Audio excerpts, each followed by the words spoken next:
علیکم۔ History Hunter کے تمام معزز سامعین کو خوش آمدید۔ میں ہوں آپ کا ہوسٹ سمر عباس۔ ہمیشہ کی طرح میں آج بھی آپ لوگوں کے لیے لایا ہوں معلومات کا ایک نیا ذخیرہ۔ چینل پر نئے آنے والے دوستوں سے گزارش ہے کہ ہمارے چینل کو سبسکرائب کریں اور بیل کے آئیکن پر کلک کریں تاکہ ہر نئی آنے والی ویڈیو سے باخبر رہ سکیں۔ کہ یہ معلوماتی ویڈیو ملک نیپال کے بارے میں ہے۔ نیپال جنوبی ایشیا میں بلند و بالا پہاڑوں میں گھرا ایک خوبصورت ملک ہے جس پر آج تک کوئی ملک بادشاہت نہیں کر سکا۔ اس ملک کی گورکھا آرمی بہت ہی خطرناک مانی جاتی ہے۔ 1815 سے پہلے انگریزوں نے نیپال پر قبضہ کرنے کی ایک ناکام کوشش کی تھی جس میں اس کو بھاری نقصان اٹھانا پڑا اور شکست کا بھی سامنا کرنا پڑا۔ یہی وجہ ہے کہ نیپال کی آزادی کا کوئی دن نہیں ہے اور نہ ہی یہ قوم آزادی کا دن مناتی ہے۔ یہاں پر زیادہ ہندو مت کے لوگ آباد ہیں جن کی تعداد نیپال کی کل آبادی کا 82% ہے، جبکہ دوسرے نمبر پر بدھ مت کے پیروکار ہیں جو کہ 9% کے قریب ہیں۔ 5% مسلم اور باقی دیگر مذاہب کے لوگ یہاں آباد ہیں۔ اس کا رقبہ 1,47,181 مربع کلومیٹر ہے۔ رقبے کے لحاظ سے دنیا بھر میں اس کا نمبر 93 ہے۔ 2017 میں ایک اندازے کے مطابق اس کی آبادی 2,90,00,000 پر مشتمل تھی اور یوں یہ آبادی کے لحاظ سے 48ویں نمبر پر آتا ہے۔ نیپال نام یہاں سے بسنے والی ایک قوم کی وجہ سے رکھا گیا ہے جسے نیپا کہا جاتا تھا۔ اگر نیپال کے اندر بولی جانے والی زبانوں کے بارے میں بات کی جائے تو یہاں کی 3% آبادی اپنی مادری زبان نیواری بولتی ہے، جبکہ اس کی دفتری زبان نیپالی ہے۔ دیگر زبانوں میں اودھی، بھوجپوری، لمبورائی بھی بولی جاتی ہے۔ نیپال میں لگ بھگ 123 کے قریب زبانیں بولی جاتی ہیں۔ نیپال میں اسلام کے آثار 14ویں صدی عیسوی سے ملتے ہیں اور یہ جنوبی ایشیا کا قدیم ترین ملک بھی ہے۔ نیپال کے اندر اسلام صوفیہ بزرگوں کے ذریعے پھیلا اور یہی وجہ ہے کہ یہاں پر ایک عظیم صوفی بزرگ شاہ غیاث الدین کا مزار بھی واقع ہے۔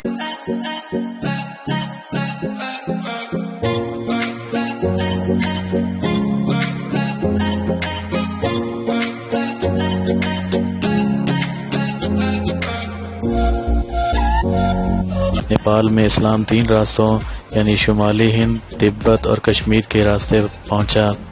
سامعین، جیسے کہ پہلے ہم نے آپ کو بتایا کہ نیپال بلند و بالا پہاڑوں سے گھرا ایک ملک ہے اور اسے دنیا کی ایک چھت بھی کہا جاتا ہے۔ اب آپ کو نیپال کے بارے میں چند حیرت انگیز معلومات سے آشنا کرواتے ہیں۔ یہاں کے مسلمان ایک جیسی عبادات کرتے ہیں۔ دنیا کا یہ غریب ترین ملک نیپال ہی ہے۔ نیپال کی آدھی آبادی $1 کے برابر روزانہ گزارا کرتی ہے۔ 2007 تک نیپال میں بادشاہت رہی۔ 28 مئی 2008 میں جمہوری نظام قائم ہو گیا۔ یوں اس کا موجودہ نام federal democratic republic of Nepal ہے۔ نیپال کا دارالحکومت کھٹمنڈو ہے جو کہ 16 لاکھ کی آبادی پر مشتمل ہے۔ 8,848 میٹر بلندی پر واقع ماؤنٹ ایورسٹ پاکستان کے پہاڑی سلسلے کوہ ہمالیہ میں نیپال اور چین کے سرحد پر موجود ہے۔ یہاں مزید دنیا کی 10 بلند ترین پہاڑیوں میں سے 8 پہاڑیاں نیپال کے اندر ہی پائی جاتی ہیں۔ ماؤنٹ ایورسٹ کو سب سے پہلے ایڈمن ہیلرے نے 1953 میں سر کیا تھا اور مزید ابھی تک 3 پاکستانی کوہ پیماؤں نے یہاں یہ کارنامہ سر انجام دیا ہے۔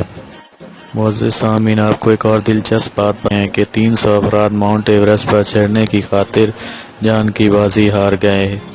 اسے ساگر ماتا بھی کہا جاتا ہے۔ نیپال کے بہت سارے ورلڈ ریکارڈ ہیں، جیسے کہ دنیا کی بلند ترین چوٹی ماؤنٹ ایورسٹ، دنیا کی بلند ترین جھیل ڈھیلیجو جو کہ 4800 میٹر کی بلندی پر واقع ہے، دنیا کی بلند ترین وادی اوروان ویلی بھی یہیں پر موجود ہے۔ نیپال کے شمال کی طرف سے چین اور باقی 3 اطراف سے بھارت واقع ہے۔